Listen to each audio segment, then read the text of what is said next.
Merci, monsieur le député. On reste avec vous sur une nouvelle question sur le projet de réforme de la fiscalité automobile. Je vous en prie. Merci, Monsieur le Président. À la lecture de votre avant-projet, Monsieur le Ministre, sur la réforme de la fiscalité, nous ne pouvons qu'émettre un avis mitigé. La réduction de la taxe de mise en circulation pour certains véhicules électriques premium semble ainsi difficile à expliquer, et ce alors que la réforme adoptée sous la précédente législature n'est pas encore en vigueur et qu'aucune évaluation de son impact n'a dès lors été possible. Par ailleurs, si l'intention du gouvernement est d'atténuer le facteur poids des véhicules électriques en réduisant le facteur énergie dans le calcul de la taxe de mise en circulation, il fait alors fi de l'impact de ces véhicules électriques sur nos infrastructures et de l'importance de ce rapport poids-puissance en matière de sécurité routière. D'après nos calculs, le gain pour les acquéreurs de véhicules premium serait d'environ 500 € par rapport à la réforme du ministre Philippe Henry. Comment justifiez-vous ce cadeau fiscal? Avez-vous pu consulter le Conseil de la fiscalité et des finances de Wallonie? Et si oui, avez-vous pris connaissance de cet avis et qu'en ressort-il? Est-il de nature à influencer votre réforme? Merci. Merci, monsieur le député. Monsieur le ministre, je vous en prie.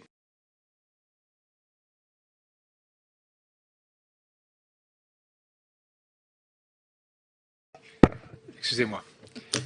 Merci, monsieur le député, pour votre question. Je ne peux que vous confirmer que l'avant-projet de décret traduit l'engagement écrit noir sur blanc, connu et su de tous depuis juillet, celui à savoir contenu dans la déclaration de politique régionale, et je cite, le gouvernement adaptera la réforme de la taxe de mise en circulation adoptée sous la précédente législature en vue notamment d'alléger la fiscalité sur les voitures électriques pénalisées par leur lourdeur et les voitures neutres en carbone, ainsi que d'améliorer le coefficient de soutien aux familles nombreuses.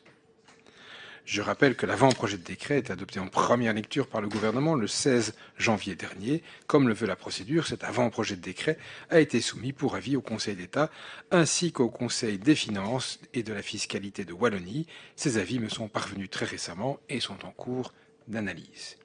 Une seconde lecture sera donc proposée prochainement au Conseil des ministres afin de tenir compte des avis reçus.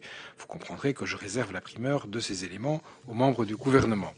Quant à la suite du parcours législatif, vous le savez comme moi que tout projet de décret nécessite plusieurs lectures avant d'aboutir sur la table du Parlement. Nous aurons donc tout prochainement l'opportunité de débattre de ce projet de décret dans le cadre de cette commission. Pour répondre un petit peu aussi à votre questionnement sur l'effort, je rappelle, vous le savez je pense, que la fiscalité sur les véhicules électriques avait été considérablement augmentée par le vote du décret sous la précédente législature.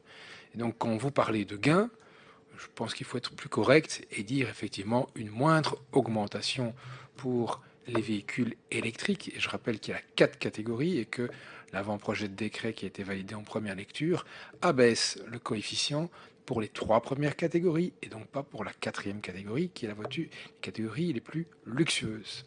Par ailleurs, pour terminer, vous aurez bien compris que la réforme, elle contient 3 volets dont le poids budgétaire est à peu près équivalent.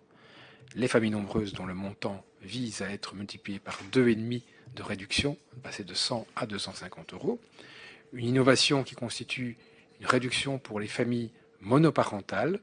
Et enfin, l'allègement pour les voitures électriques, mais je rappelle que c'est l'allègement par rapport à l'augmentation initialement prévue et qui doit nous permettre aussi d'encourager chacune et chacun à s'engager sur la voie de l'électrification qui est le signal global donné à la fois par l'Europe et par les engagements que nous partageons tous au sein de cette Assemblée, à savoir les zéro émissions de gaz à effet de serre à l'horizon 2050. Merci, monsieur le ministre. Monsieur le député, pour votre réplique. Merci, Monsieur le Président. Merci, Monsieur le Ministre. En tout cas, dans l'état actuel des choses, c'est une nouvelle fois un cadeau fiscal du gouvernement à une niche de la population au détriment du plus grand nombre. Par ailleurs, cette réforme va encore creuser le différentiel entre les véhicules électriques premium et leurs équivalents thermiques. Un écart de plusieurs milliers d'euros serait tout de même constaté. Et 7,8 millions d'euros par an pour une réforme dont nous pourrions aisément nous passer dans sa forme actuelle, et qu'a fortiori il faudra compenser dans le cadre du budget wallon, c'est tout de même quelque chose d'un peu, à notre sens, exagéré aujourd'hui. Merci. Merci, monsieur le député.